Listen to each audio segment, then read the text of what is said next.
ugliest landscapes would look like boiled spinach, and the nicest people would become nasty or would stand on their heads without any stomachs.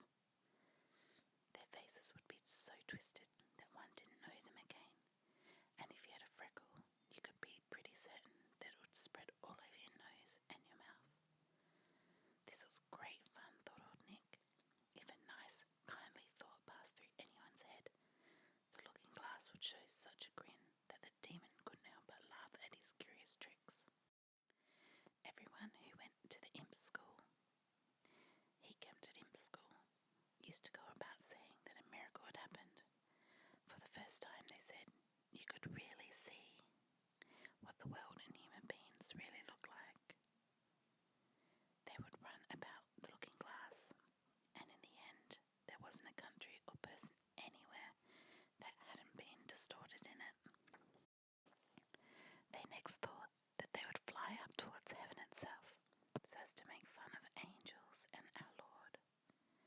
The higher they flew with the looking glass, the more it grinned, and they could hardly hold on to it.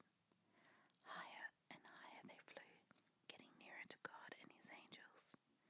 Then all at once, the looking glass gave such a dreadful twitch while grinning, it shot out of their hands and crashed on the ground, where it broke into hundreds of millions, billions, and even more, causing more mischief than before.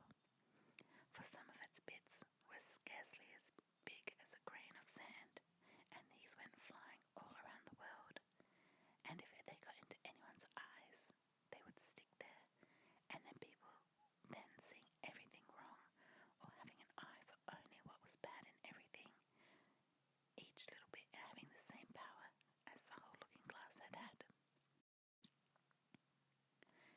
Some people